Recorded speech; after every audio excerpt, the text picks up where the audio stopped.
Devan, I know you had a report over the weekend about Bryce and, kind of him urging Dave Dombrowski. You brought Rhys Hoskins' name up. Can you just, enlighten us a little more on that report? Yeah, so on Friday evening, I reported that the Phillies had kicked tires on Rhys Hoskins because he was a free agent. He signed with the Guardians yesterday. But I had also heard that Bryce Harper had been, advocating for not just Rhys in particular. Obviously, he and Rhys are friends still, and they have history with the Phillies, as does Rhys has history with the Phillies, obviously. But he was advocating for Rhys or just a right-handed bat or anyone who would give this Phillies lineup.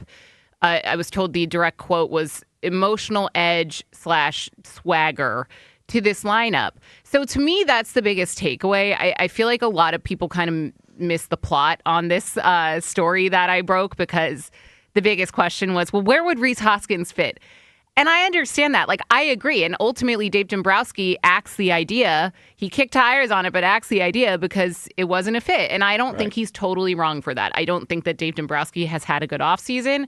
I don't think he was wrong on, Rhys Hoskins not being a fit. My biggest takeaway from this, and the reason when I first got this story was oh, wow, that's kind of a big deal, is you have your best player, your star player, still not satisfied. I don't know if I can't verify, unhappy, but you can take everything that Bryce Harper has said in, what we just heard in that clip from spring training, what he said about the not elite comments, what he said about Dave Dombrowski, and then apply it to the fact that he's still asking the president of baseball operations to go out and add someone to give this team more of an edge.